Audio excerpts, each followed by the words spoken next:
ہماری بار ایسوسی ایشن چند لوگوں کے ہاتھوں میں لونڈی بنی ہوئی تھی. ہماری بار ایسوسی ایشن نے اس کالے کوٹ کی عزت کو کمپرومائز کیا ہوا تھا، جس کی وجہ سے اس ملک میں بنیادی انسانی حقوق کی پامالی اپنے عروج پہ رہی ہے. آج ہم اس پلیٹ فارم سے اپنے ان کینڈیڈیٹس کو اناؤنس کر کے اپنے اگلے جتنے دن ہیں وہ ان کینڈیڈیٹس کے لیے وقف کریں گے، ان کو کامیاب کروائیں گے اور اپنی اس آواز کو ان ایوانوں تک پہنچائیں گے جس کے لیے آج ہم یہاں اکٹھے ہوئے ہیں. اور وہ کاز کیا ہے؟ وہ رول آف لا کی کاز ہے، وہ سپریمیسی آف کانسٹیٹیوشن کی بات ہے، وہ 26ویں آئینی ترمیم کو مسترد کرنے کی بات ہے، وہ پیکنگ آف ہائی کورٹس کی، پیکنگ آف سپریم کورٹس کے ججز کی بات ہے کہ جس طرح سے یہ کٹ پتلی حکومت اپنے نامینیٹڈ ٹاؤٹوں کو ان ججز کی تعیناتی کے لیے نامینیٹ کر چکی ہے، ہم اس کو مسترد کرتے ہیں. اور آج ہم اس پلیٹ فارم سے یہ بات بھی واضح کرنا چاہتے ہیں کہ ہم آئین کی بالادستی کے لیے ہر قربانی دینے سے پیچھے نہیں ہٹیں گے. ابھی ہمارے منتخب شدہ صدر جو ہیں وہ یہاں پہ کینڈیڈیٹس کو اناؤنس کریں گے. میری ان کینڈیڈیٹ سے سب سے پہلے مبشر چودھری صاحب سے ایک ہی ریکویسٹ ہوگی، جو کہ صف اول کا سپاہی رہا ہے، ہمیشہ کالے کوٹ کی بات ہو تو مبشر نے یہاں ٹیئر گیس کھائی، اگر کورٹس کی یہاں ٹرانسفر مالٹون کے حوالے سے ہوئی تو مبشر چودھری نے آگے بڑھ کے پنجاب بار کونسل میں آپ کالے کوٹ کی آواز کو پورا کا پورا یہاں پہ آپ کا کیس لڑا. Honorable Chief Organizer ILF Pakistan Sayyid Shadab Hussain Jafi Sahab, Honorable President ILF Pakistan Ishtiaq Khan Sahab, Mohtaram Jalil Bhatti Sahab,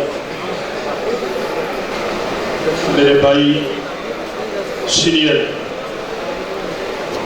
leadership ILF Malik Khalid Awan صاحب، افضال عظیم پاٹ صاحب، honourable ex advocate general Punjab Ahmad Awais صاحب،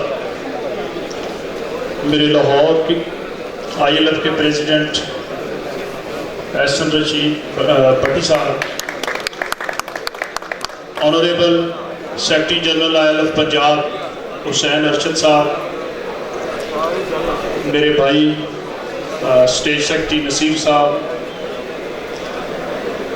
ILF ڈویژن لاہور کے پریزیڈنٹ زبیر جھیڈو صاحب جو کہ ہمارے bar council Punjab bar council کے ممبر بھی ہیں. محسوس کیا کہ وکلا کی پالیٹکس میں اہمیت جو ہے وہ بہت اہمیت کی حامل ہے، اور جیسے ہی ILF بنی انٹرا پارٹی الیکشن آئے اور تمام کی تمام انٹرا پارٹی الیکشن کی ذمہ داری ILF نے ادا کی. اسی طرح 14 کا دھرنا ہوا، پھر 16 کا احتجاج ہوا. غرض یہ کہ 9 مئی سے آنورڈ اور اس سے پہلے ہر طرف وکلا ہی وکلا نے جو خدمات ہیں وہ پیش کی ہیں.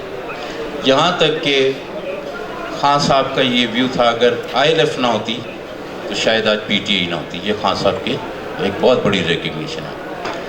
اب ہمیں کیا انسٹرکشنز ہیں؟ مجھے تقریباً 33 سال وکالت کے شعبے میں ہو گئے. الرحمن الرحیم. ناظرین، آپ کا اپنا میزبان احمد رحمان نیوز 24 کے حوالے سے اس وقت شیخ شوکت صاحب کے ساتھ ہم موجود ہیں. تحریک انصاف ILF کے پریزیڈنٹ ہیں جن سے ہم بات کریں گے موجودہ آئین اور قانون کے حوالے سے اور 26ویں آئینی ترمیم کے حوالے سے. آیا وہ کیا کہتے ہیں؟ بسم اللہ الرحمن الرحیم. بیسیکلی تو آج ہمارے جو لاہور بار ایسوسی ایشن میں بار ایسوسی کے الیکشن ہے اس کے لیے ہمارا یہاں پہ کٹ تھا. ہم نے یونانیمس جو کینڈیڈیٹ ہم نے اناؤنس کرنے تھے ILF نے وہ ہم نے اناؤنس کیے ہیں. اس میں پریزیڈنٹ ہے، وائس پریزیڈنٹ ہے، سیکرٹری ہے، وہ یونانیمس ہم نے ILF پنجاب نے ڈیسیجن لیا اور آج لاہور بار ایسوسیشن الیکشن کے لیے ہم نے اپنے کینڈیڈیٹ اناؤنس کیا۔ اچھا سر، بہت سے ینگ لائرز کے سلوکتے ہوئے مسائل جو ابھی تک جوں کے تو ہیں، ماضی میں بھی وعدے اور دعوے کیے گئے مگر کوئی اس کا جو ہے حال نہ ہو۔ نہیں، آج سب سے بڑا مسئلہ جو اس پاکستان کا ہے وہ بنیادی انسانی حقوق کا ہے، جو اس کی پامالی ہو رہی ہے۔